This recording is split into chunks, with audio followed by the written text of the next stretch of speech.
Makanan khas Riau yang wajib dicoba wisatawan. Durian. Oh, satu kata yang menggambarkan pacu jalur Puansi. Dahsyat. Puas. Satu kata untuk BPS menurut Bapak? Luar biasa. Kira-kira apa nih Pak langkah konkret nantinya yang bisa diberikan Asita untuk menyukseskan sensus ekonomi 2020? Oh ya, teman-teman pelaku usaha jangan ragu untuk memberikan datanya. Yang pasti datanya tidak akan disalahgunakan lah oleh pihak BPS.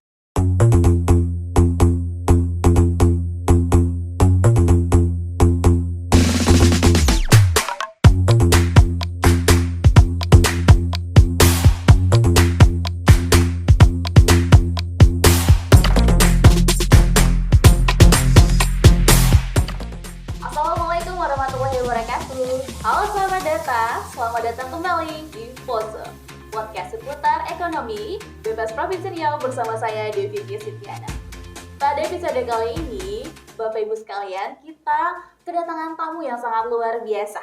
Ya, beliau ini adalah seorang yang tidak asing lagi di dunia pariwisata. Beliau adalah Bapak Dede Firmansyah, Ketua DPD Asita Provinsi Riau ya Bapak ya. Kami ucapkan selamat datang Pak Dede. Selamat datang, alhamdulillah.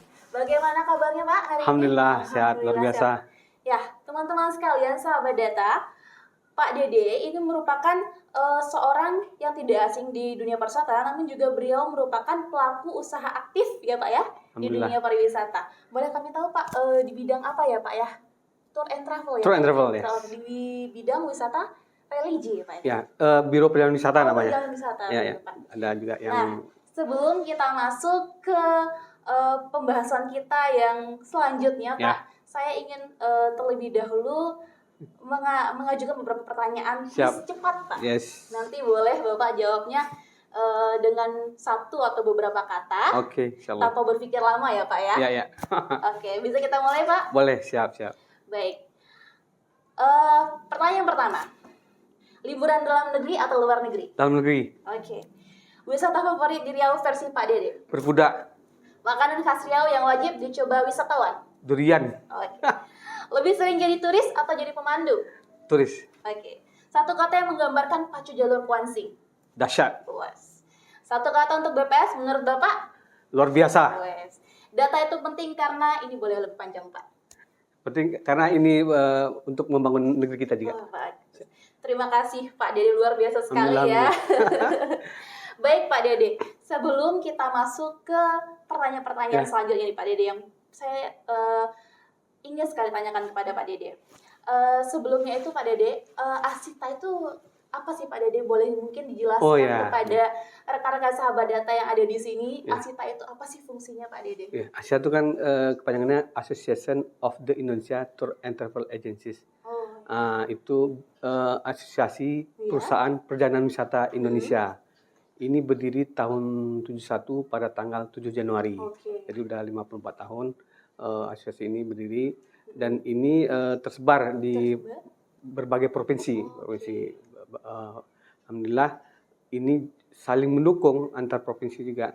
Karena kan untuk kepercayaan, kita misalnya dari Riau mau ke Jogja, berarti kan butuh juga orang Jogja, travel agent Jogja. Dengan adanya asosiasi kan bisa kasih ini deretan database-nya Jogja. Jadi kan kita bisa langsung percaya kan, ini bagus ini. Jadi kan nggak ragu-ragu lagi bekerja sama. Itu salah satu keuntungannya. Oh gitu. Berarti kalau di Provinsi Riau sendiri anggota Asita ini udah berapa perusahaan Pak kira-kira? Dulu ya alhamdulillah dulu sebelum Covid itu ada 168. Cuman pas Covid udah sempat drop cuman 70. Sekarang udah ada alhamdulillah ada 79. Ya itu emang Covid sangat terasa bagi kami yang gulung tikar, bahkan ada yang pindah tikar. Dia buka usaha lain selain travel agent gitu ya. Gitu. Rata-rata kalau yang tergabung dalam anggota Asita itu apa saja Pak? Apakah perjalanan wisata atau ada bidang-bidang lainnya gitu Pak yang tergabung sebagai anggota? Oh ya, yang pasti dia pasti dia perusahaan biro pelayanan wisata. Baik dia yang inbound membawa tamu ke dalam, ke Riau khususnya, dan outbound keluar Riau kan. Misalnya ada juga yang luar negeri. Kalau yang dari Pekanbaru di Riau khususnya itu banyaknya Singapura, Malaysia gitu kan.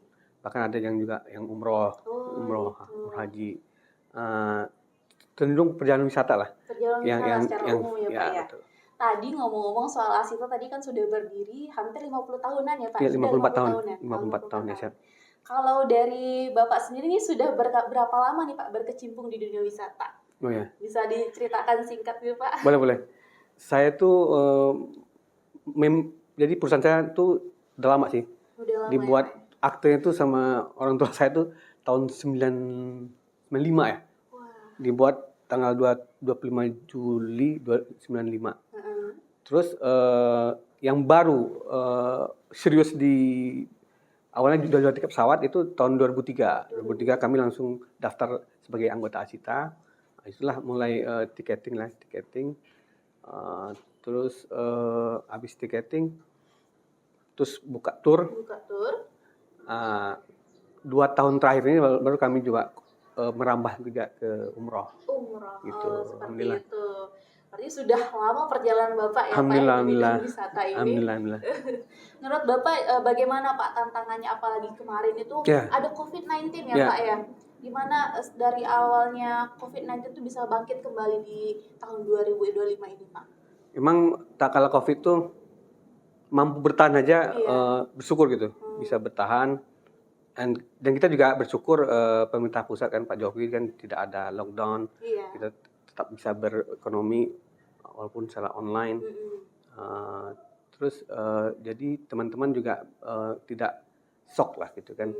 Jadi yang kebanyakan sih banyak pindah ke kuliner tuh dia, teman-teman travel agent nih. Terus ada juga sebagian ke fashion. Tapi pas sudah mulai dibuka lagi kan sempat waktu 2022 itu November tuh udah ada haji umroh kan. Cuman November, Maret tutup lagi.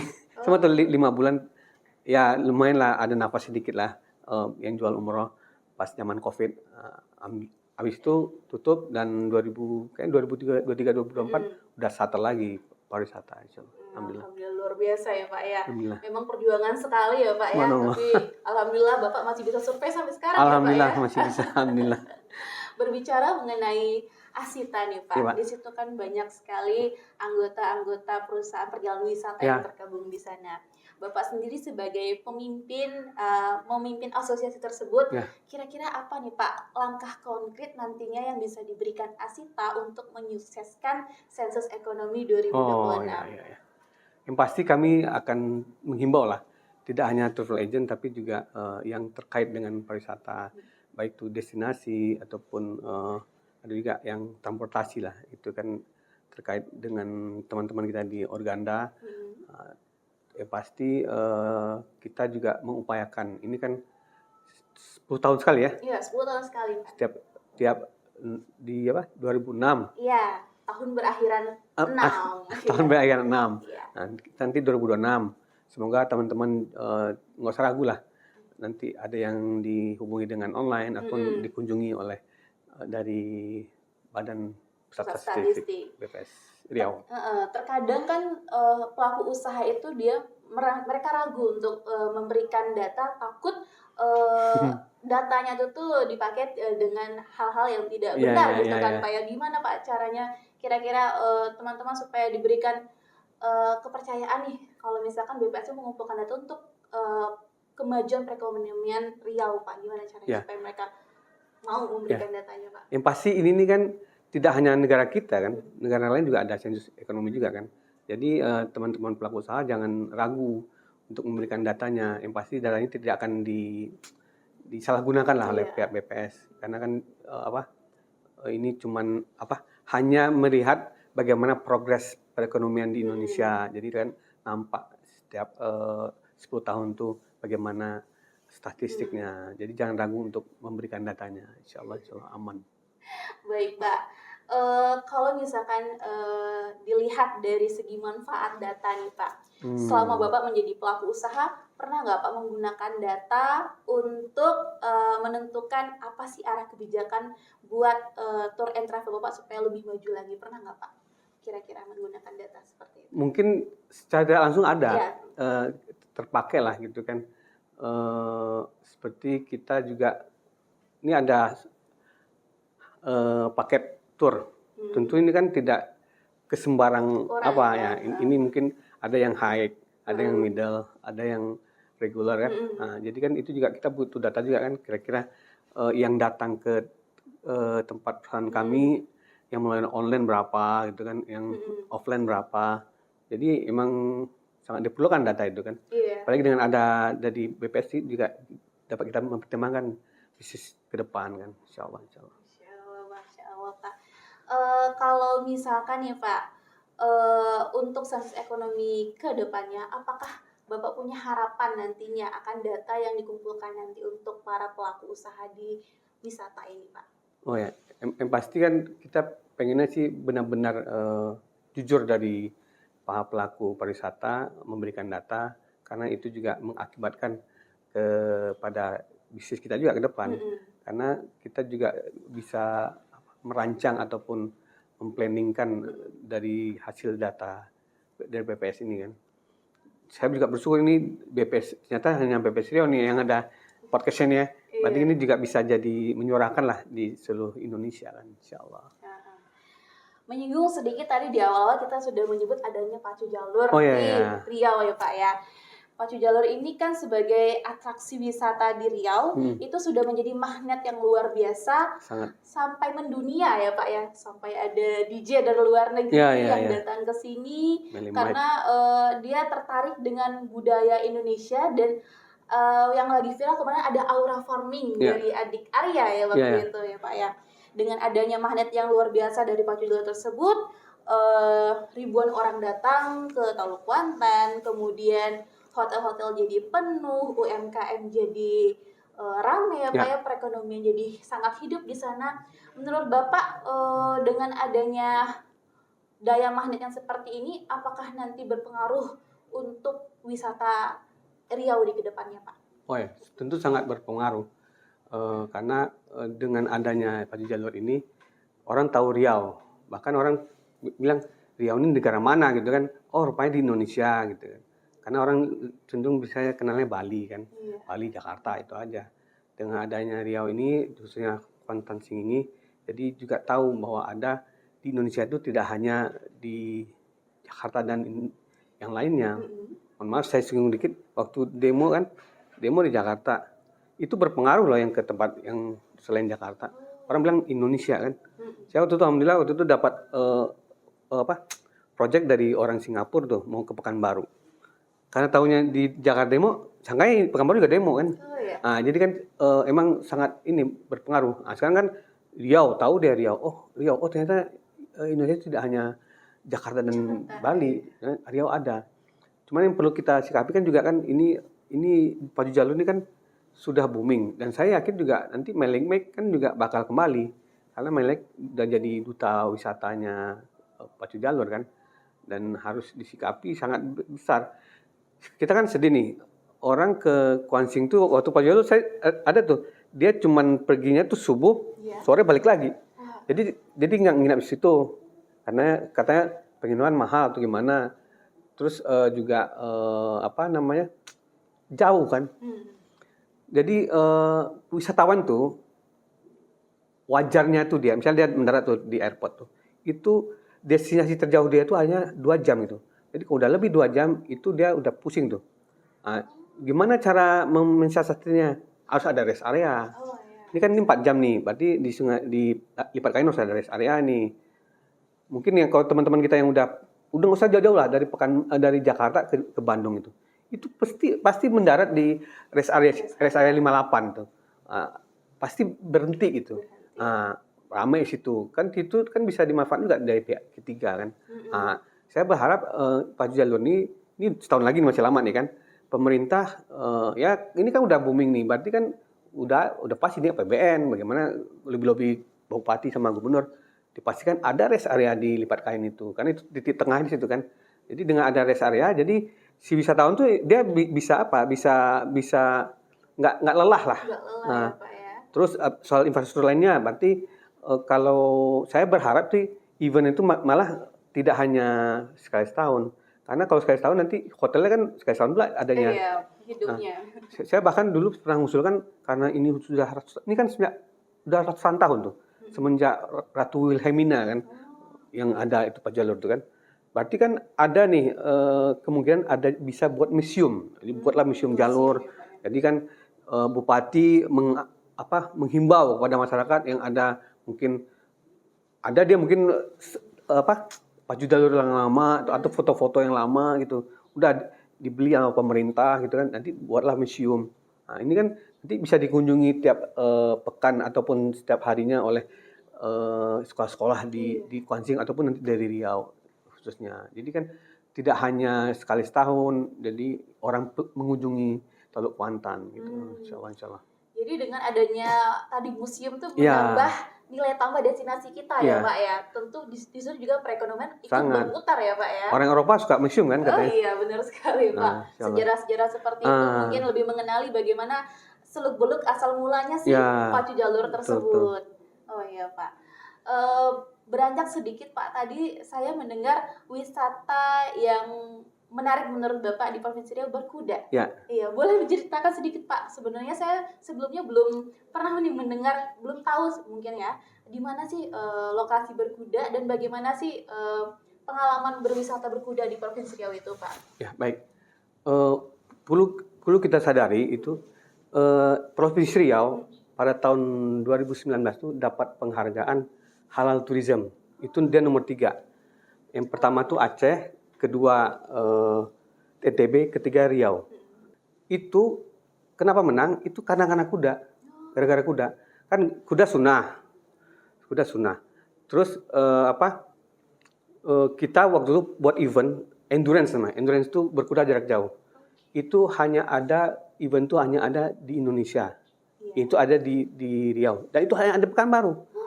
Jadi di Indonesia yang buat endurance pioner itu ada di Pekanbaru. Kalau benar-benar pengen serius, seriusin kuda. Kenapa? Di wisata tuh ada nama uniqueness yang unik, yang orang nggak bikin, orang nggak ada gitu. Itu ada di Riau, itu ada di Pekanbaru. Bahkan dulu 2018 kita tuh membuat triathlon sunnah. Jadi dari tanggal 22-23 April 2018. Alhamdulillah kami itu didukung oleh Danrem, Bapak Brigjen Sony Aprianto. Itu dari Gajah Mada berkuda sampai ke Danau Buatan. Danau Buatan terus estafet berenang 500 jadi 1 kilo. Habis itu lari 4 kilo terus memanah. Ini event pertama di dunia itu. Nggak ada tempat lain. Nah, gara-gara ini juga Pak Samsuar jadi gubernur itu tanggal 28 Februari 2019. Baru 2 bulan Februari, Maret, April udah dapat penghargaan deh. Pak Samsuar, penghargaan Halal Tourism. Nomor 3 di Indonesia loh. Nah, jadi because kuda, syukur-syukur pemerintah mau serius di kuda ini. Kami sempat waktu itu alhamdulillah ada namanya ASEAN Friendly. Kita mengundang berkuda endurance dari Hong Kong, Malaysia, Korea, Sri Lanka ngumpul di sini. Dan sempat kan kalau di Malaysia tuh yang terkenal tuh namanya Sultan Mizan. Dia tuh raja di Terengganu. Qadarullah dia tuh teman pelatih coach saya di Riau yang pionir itu Coach Aldo. Coach Aldo sama Sultan Mizan itu dulu bertanding di SEA Games 2017 di Kuala Lumpur. Jadi satu-satunya Putra Riau ikut SEA Games. SEA Games di Malaysia, dia bertemu Sultan Mizan. Alhamdulillah ikut bertanding. Dia ngundang Sultan Mizan ke sini. Cuman mohon maaf dari pemerintah Provinsi Riau nggak menyiapkan. Dia cuma minta WC khusus Sultan karena dia kan raja dia, dan minta hanya ruangan khusus buat dia untuk membuka sepatu. Dia minta 2 tuh aja. Cuman dari Provinsi Riau tidak mengikuti. Akhirnya batal lah Sultan Mizan ke sini kan. Tapi mudah-mudahan nanti ke depan kita alhamdulillah nih sudah banyak tempat berkuda. Satu di wisata Dawakura, itu daerah Rumbai. Terus di agak tengah kota dikit ada Coach Aldo Ranch dekat SKA sana dikit. Yang baru lagi nih ada dari Aras punyanya Masjid Awal Bros, pasti depan Universitas Islam Riau. Alhamdulillah sudah juga tersebar di berbagai pesantren di Riau. Rata-rata pelatihnya dari Pekanbaru ini asalnya dari kita. Alhamdulillah. Luar biasa sekali. Alhamdulillah. Pengetahuan yang baru mungkin buat sahabat data semua mungkin Pak ya. Kami pun juga baru mengetahui ternyata potensi berkuda, wisata berkuda di Riau ini sungguh luar biasa ya Pak ya, terutama di Pekanbaru ini. Nah, makanya kami dengan edukasi ini kami berharap pemerintah yang tahu ya Sumbar lah tetangga kita yang Islamnya kuat, Aceh juga kuat, NTB juga kuat Islamnya, tolong hilangkanlah pacuan kuda itu. Kita endurance insyaallah. Endurance ya Pak ya. Nah, kalau misalkan nih Pak, ke depannya nanti memang sudah dikenal di Provinsi Riau dengan wisata berkudanya. Mungkin ada bentuk potensi wisata ekonomi lain yang bisa mendorong perekonomian daya saing di Provinsi Riau ini Pak. Kira-kira ada nggak Pak selain berkuda? Ada. Jadi di kita ini masih kurang, mohon maaf, souvenir. Souvenir. Kalau wisatawan luar negeri itu senang ini loh, magnet. Tempelan. Bukan itu seneng tuh. Yang saya belum pernah lihat di Riau, di Pekanbaru khususnya. Terus gantungan kunci lah biasa ke luar negeri juga kita ada gantungan. Intinya potensi ini kan potensi perekonomian nih. Iya. Ini sangat potensial sekali bagi masyarakat. Kalau benar-benar dia sadar wisata, tentu ini ada peluang loh. Saya lihat yang ada itu tuh, saya pernah ke Bukit Tinggi, nginap di hotel, depannya orang udah ngampar tuh. Ke Jogja udah ngampar di depan hotelnya. Kalau ke Bandung itu kita naik bus pariwisata ya, pas lagi itu datang orang tuh datengin kita jualan gitu kan. Gitu juga di Lombok Mataram juga ada. Nah, yang di Riau saya belum merasakan itu. Bahkan kalau di Jogja tuh di rumah makan lah, pokoknya di mana destinasi dia ngampar aja itu jualan dia. Jualan souvenir. Iya, souvenir ataupun baju kaos kan sering juga kan. Nah, banyak yang perlu kita disiasati lah. Kalau kita ke Borobudur orang jual baju kan. Kalau kita ke Marotakus ada nggak orang jual baju? Ada, mungkin sedikit kan. Tapi sedikit masih ada. Ya.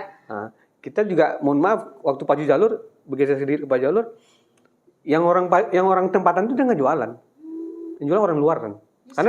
Karena dia orang, jadi gini, Pacu Jalur itu adalah lebarannya orang Kuansing. Lebarannya justru. Ya. Jadi dia Idul Fitri misalnya dia nggak pulang, tapi pas Pacu Jalur itu jadi mungkin orang bilang kan, oh ya datang kok wisatawan dari Eropa, Amerika semua. Iya, itu orang Kuansing yang di seluruh dunia itu pulang kampung dia, cuma ingin lihat Pacu Jalur. Jadi pas, karena itu yang jualan tuh nggak dia. Mohon maaf, yang jualan waktu itu saya lihat ada di Bukit Tinggi bajunya. Itu jualnya di sana. Justru malah produk dari luar provinsi Riau yang masuk. Maksudnya kan ini kan peluang-peluang yang sangat bagus bagi orang tempatan lah. Sebenarnya bisa dimanfaatkan. Tentunya kan ya pemerintah dengan ekonomi kreatifnya ataupun dengan kooperasinya itu bisa juga kan untuk mensiasati gimana mau pelatihan tak apa. Jadi kan menangkap peluang bagi masyarakat biar benar-benar sadar wisata bahwa kami butuh wisatawan loh. Nah, itu. Oh gitu. Pak, menyinggung tadi Bapak ada mengatakan sadar wisata. Pak. Sadar wisata seperti apa sih Pak? Sadar wisata itu. Oh ya. Jadi pemerintah dulu kan ada namanya kelompok sadar wisata dibuat pemerintah. Seperti zaman siapa ya? Zaman awal Pak Jokowi malah itu dia mengupayakan benar-benar si wisatawan itu mengerti, kami butuh wisatawan. Kemarin saya juga saya yang ngomong langsung Gubernur Sumatera Barat waktu itu kan dia masih kendala dengan wisata menyingkapi wisatawan yang ke Sumbar.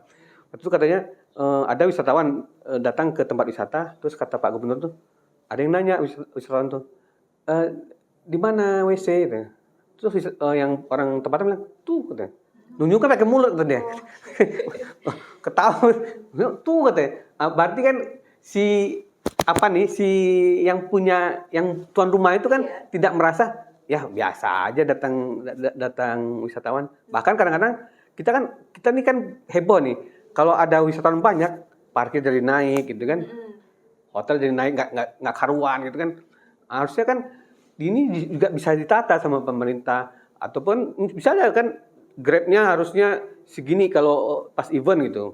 Nggak boleh ugal-ugalan. Udah parkir kan kadang-kadang juga parkir juga mohon maaf katanya kenapa parkir mahal? Karena itu tempatnya tuh disewanya mahal sama yang tukang parkir. Gimana dia nggak naikin parkir? Berarti kan dinas perhubungan juga harus koordinasi dengan ini. Jadi kan wisatawan datang tuh dia nggak merasa mohon maaf Pak, dipelorotin gitu, dia diguna-gunain biar duitnya keluar gitu kan. Nah, karena kan bisa jadi ini kalau dia juga jadi loh mas lagi ke sana parkirnya mahal kan. Jadi semoga dengan adanya sadar wisata tentu ya pemerintah dengan dinas pariwisatanya dan juga pihak ya kelurahan dan kecamatan juga bisa mendukung lah program sadar wisata insyaallah. Selain juga sadar wisata mungkin dengan adanya nanti ini sensus ekonomi di tahun depan ya Pak ya. Harus. Mungkin datanya bisa digunakan untuk pembangunan wisata yang lebih baik betul ya Pak ya. Nah Pak, sudah seru banget tadi obrolan kita ya Pak ya. Banyak hal menarik yang kami dapatkan. Mungkin Sobat Data juga punya banyak insight baru yang mereka dapatkan terkait dengan wisata di Provinsi Riau. Nah, sebelum menutup podcast kita pada hari ini, Pak, boleh mungkin disampaikan pesan dan ajakan langsung mungkin untuk para pelaku usaha, terutama di bidang wisata, untuk ikut mensukseskan sensus ekonomi di tahun depan, Pak. Baik, kami dari Asita Riau menghimbau kepada pelaku pariwisata, baik yang dari level 1 lah sampai level berikutnya untuk jangan ragu-ragu untuk memberikan datanya kepada pihak BPS. Baik nanti diminta dalam waktu pas offline atau online, mendatangi langsung ke Bapak Ibu. Pastikan datanya itu sangat rahasia ya. Dan tidak akan dibeberkan ataupun dipakai manipulasi ataupun digunakan yang tidak dari pihak BPS. Karena ini juga buat kemajuan perekonomian Indonesia ke depan, insyaallah. Baik, terima kasih Pak Dede. Baik sahabat data, sahabat sensus semuanya, jangan lupa setiap angka yang Anda isikan di tahun depan merupakan angka yang memiliki makna yang sangat luar biasa untuk perekonomian kita ke depannya. Karena dengan data yang kuat, ekonomi Riau bisa melaju sekencang jalur di pacu jalur. Amin. Sampai jumpa lagi di episode proses selanjutnya. Wassalamualaikum warahmatullahi wabarakatuh. Assalamualaikum.